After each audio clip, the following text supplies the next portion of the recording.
आपकी आवाज।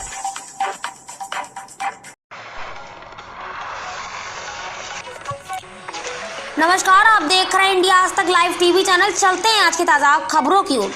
फरीदाबाद 9 अगस्त आवश्यक वस्तुओं की कीमतों में हो रही लगातार वृद्धि पर रोक लगाने, तीनों काले कृषि कानून को वापस लेने, 4 लेबर कोड्स रद्द करने, बिजली बिल सन 2020 को वापस लेने एवं डीजल, पेट्रोल, रसोई गैस और सरसों के तेल में हो रही लगातार बढ़ोतरी पर रोक लगाने की मांग को लेकर आज सोमवार ज्वाइंट ट्रेड यूनियन काउंसिलिंग जिला कमेटी फरीदाबाद के बैनर तले सैकड़ों मजदूर और कर्मचारियों ने भारत बचाओ दिवस के अवसर पर सेक्टर 12 में केंद्र और राज्य सरकार के खिलाफ जोरदार प्रदर्शन किया।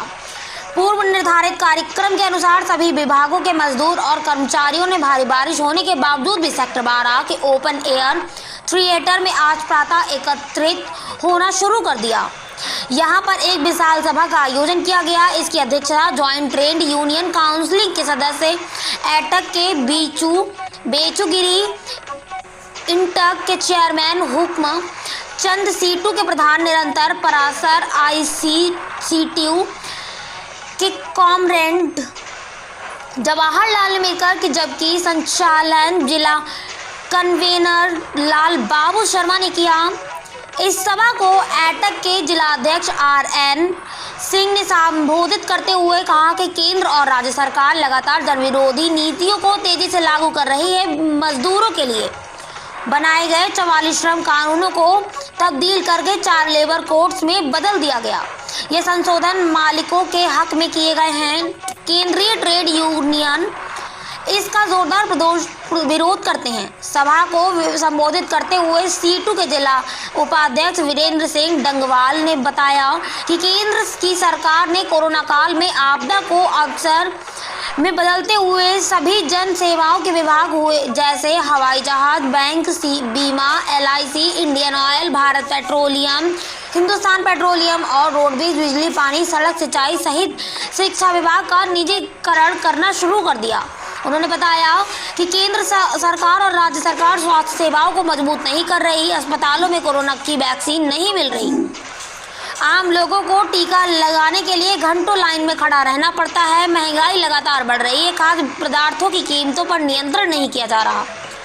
जीवन रक्षक दवाइयों की कीमतें बढ़ रही हैं। डंगवाल ने फरीदाबाद प्रशासन पर खोरी गांव में तोड़फोड़ करके पिछले 35 सालों से अपना प्लाट खरीद कर मकान बना के रहने वाले लोगों को बेघर करने का आरोप भी लगाया। उन्होंने कहा कि सुप्रीम कोर्ट के फैसले को लागू करने में जिला प्रशासन दोहरे मापदंड अपना रहा है। एक तरफ अरावली हिस्से में बड़े बड़े के फार्म हाउस, बारात घर और शिक्षण संस्थान बने हुए हैं, उन्होंने नहीं तोड़ा जा रहा, जबकि गरीब लोगों के घर को तत्काल जिम्मेदोज कर दिया गया।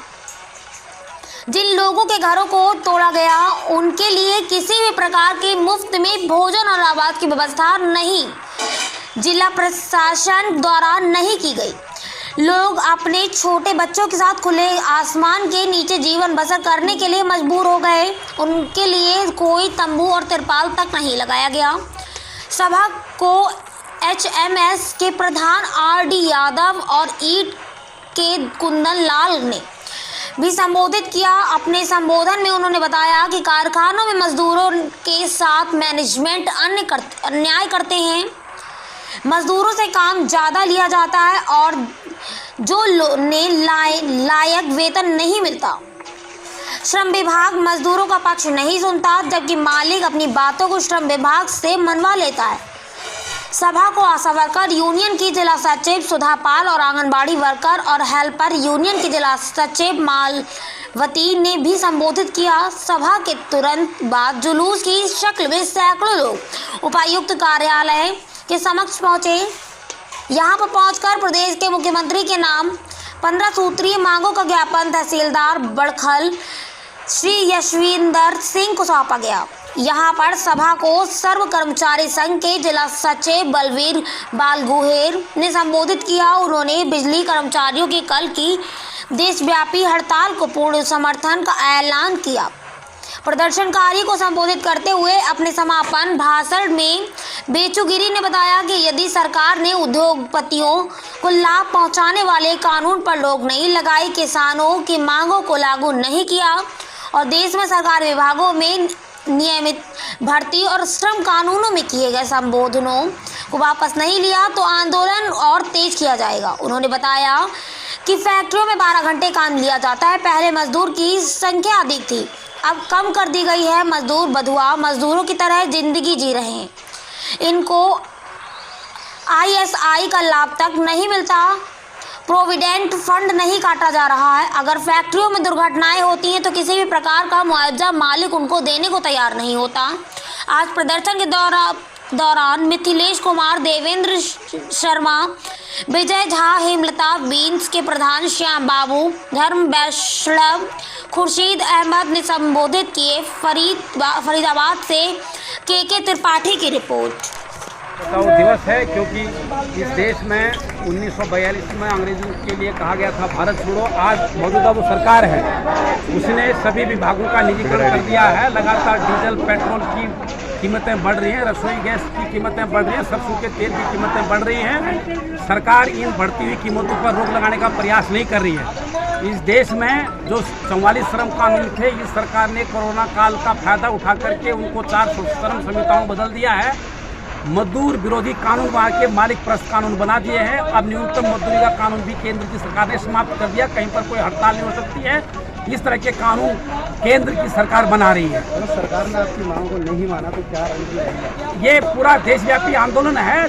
ज्वाइंट ट्रेड काउंसिल ने पूरे हिंदुस्तान की जितनी 10 की 10 ट्रेड यूनियन है उनके आह्वान पर इस कार्यक्रम को किया है। यदि केंद्र की सरकार ने तीनों कृषि कानूनों को वापस नहीं लिया, महंगाई पर रोक नहीं लगाई, जो कर्मचारियों की भर्तियां होनी थी वो बंद कर रखी हैं, कर्मचारियों के DA को बड़ी मुश्किल से खोला है, बाकी एरियर नहीं दिया है, इन तमाम मुद्दों को लेकर के जो भी केंद्रीय ट्रेड ने आह्वान करेंगी। फरीदाबाद का एक मजदूर कर्मचारी, क्योंकि उसमें बड़ी संख्या में स्कीम वर्कर है, आशा वर्कर है, आंगनवाड़ी है, मिड डे मील वर्कर है, इनका वेतन बढ़ाया नहीं गया है। पिछले 4 सालों से भारतीय जनता पार्टी की सरकार ये कहते हुए आई कि इनका वेतन हम बढ़ाएंगे। प्रधानमंत्री जी ने 2018 में लाल किले की प्राचीर से ये कहा था कि आंगनवाड़ी वर्कर के वेतन में 1500 का इजाफा, हेल्पर के वेतन में 750 की वृद्धि करती है केंद्र की सरकार, लेकिन हरियाणा की सरकार ने आज तक उसको भी यहाँ लागू नहीं किया है।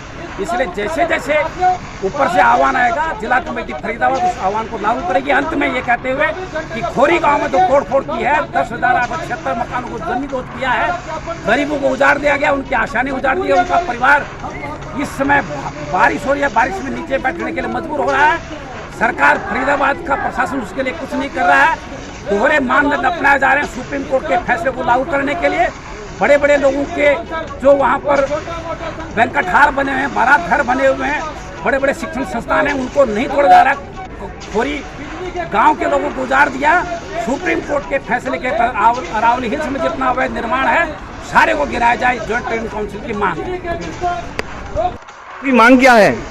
मैं जिला सचिव मालवती बोल रही हूँ। हमारी मेन जो मांग है, जो हमसे ऑनलाइन काम कराया जा रहा है, उसके विरोध में हम यहाँ पे आए हैं, क्योंकि ना हमें फ़ोन दिया गया है, ना उसके रिचार्ज के पैसे दिए गए हैं। हमारी मुख्य मांग है कि हमें इंस्ट्रूमेंट दिए जाए, उसके 500 रुपये पर मंथ रिचार्ज के लिए दिए जाए। हम काम करने को तैयार हैं, लेकिन जब तक हम काम नहीं करेंगे, जब तक हमें फ़ोन और उसके रिचार्ज के पैसे नहीं मिलेंगे। दूसरी बात है कि हमें महंगाई भत्ता अनाउंस किया गया था, जबकि हमें एक ही बार महंगाई भत्ता मिला है और वो बंद कर दिया गया। उसके बाद हमें कोई महंगाई भत्ता नहीं मिला है, उसका भी हमारा विरोध है। और हमारे मोदी जी ने जो हमारा वर्कर का 1500 और हेल्पर का 750 मानदेय बढ़ाया था, लेकिन हरियाणा सरकार ने उसको रद्द कर दिया, जबकि कुछ स्टेट में उसको दिया गया है, लेकिन हमें नहीं दिया जा रहा है। हमारी ये मांग है। आपका क्या सवाल है इस मजदूर संघर्ष के लिए? आप क्या करना चाहते हैं? हम चाहते हैं मजदूर एकत्रित हो, उनका शोषण जो है बंद हो, ठेकेदारी प्रथा खत्म हो। किस पीड़ा में आप लोग है ना ये धरना प्रदर्शन रख रहे हैं?